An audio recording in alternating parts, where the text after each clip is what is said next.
Hello and welcome to this video about things you should do before your baby is born in Switzerland.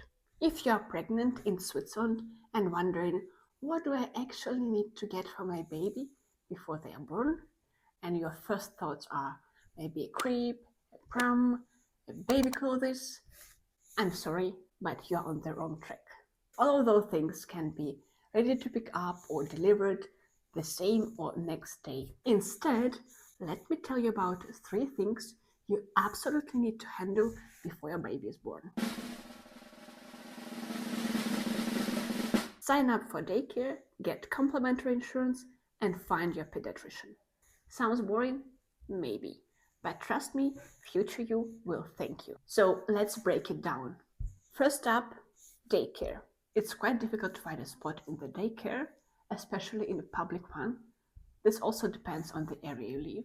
Therefore, to increase your chances to get the spot in the daycare, you need to subscribe to it as early as 16 weeks of pregnancy in our canton, or 1 year before you plan your baby to go to the daycare. By applying to the daycare, you are subscribing to a waiting list where the places are distributed to parents in different priority, but like as you are queuing, you are getting up in this list to get your spot.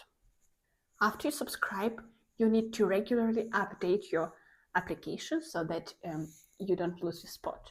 Because if you forget to update your application, you will go all the way back to the bottom of the list. And what many people are doing, they just put this date or 2 weeks before in their calendar so that they don't miss the day when they have to update the application.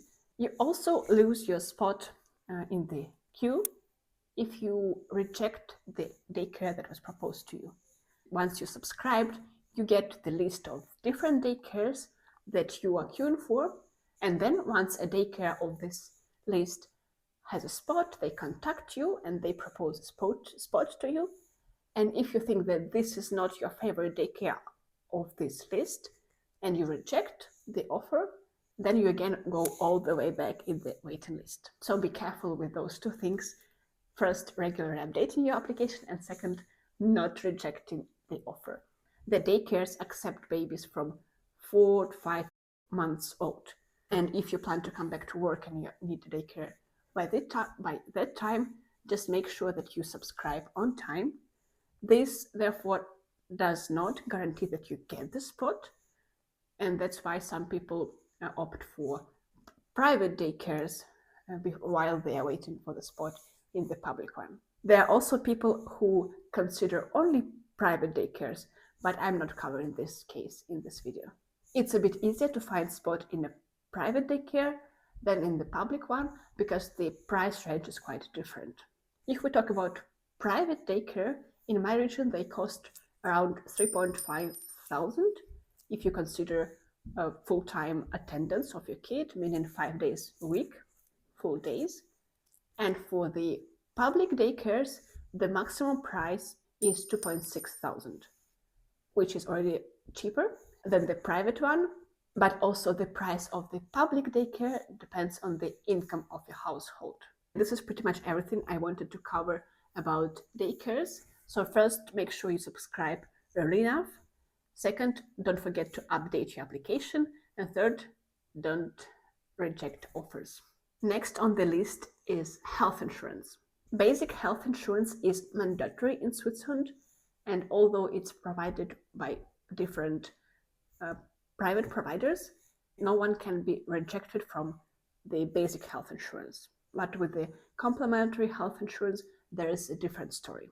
If a person has pre-existing medical conditions, they can be rejected from complementary health insurance. Same goes for babies. If baby is born with the conditions that require extra care or extra treatment, it will be quite difficult to get a complementary insurance in this case. That's why many people pre-subscribe their babies for complementary health insurance, because in this case, companies usually accept everyone. Now you're probably thinking, but do I really need complementary health insurance for my baby? And to be honest, in Switzerland, the basic health insurance is really good. It covers lots of stuff and your baby will be treated with basic health insurance in any cases.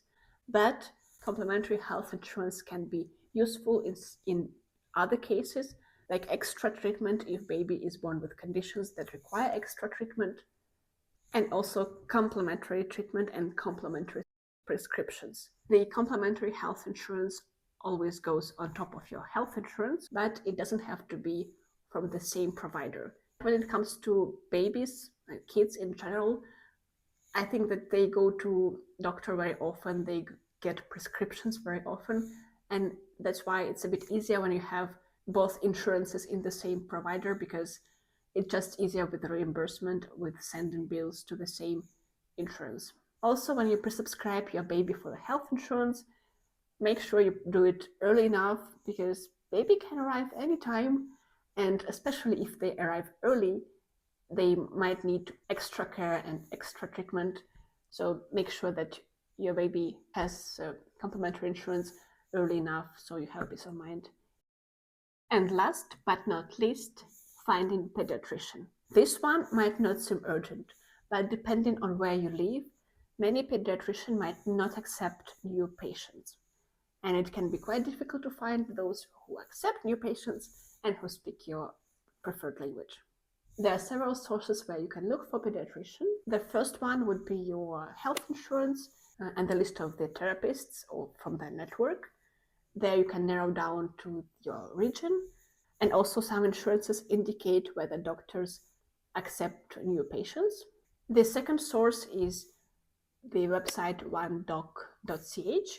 There you can find different specialists and also pediatrician. But in my view, there are quite few pediatricians, at least in our area. Not all of the doctors are in the system. And third is offline. If you have friends or colleagues with kids, not necessarily small kids, because pediatricians treat kids of different age, you can ask for recommendation.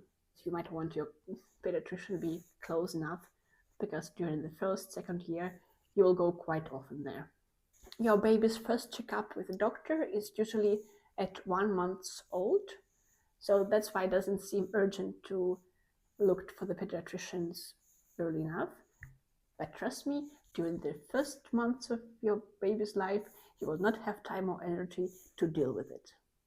So there you have it, the top 3 things to deal with before your baby is born in Switzerland. Apply for daycare, get complementary health insurance, and find a pediatrician. Once those 3 things are figured out, you can enjoy your baby shopping. But don't get too stressed, you can get everything online and it will be delivered to your doorstep tomorrow.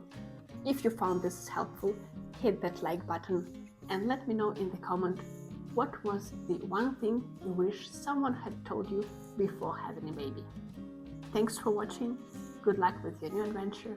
Also check those videos about pregnancy in Switzerland and delivery in Switzerland if you haven't yet. Bye!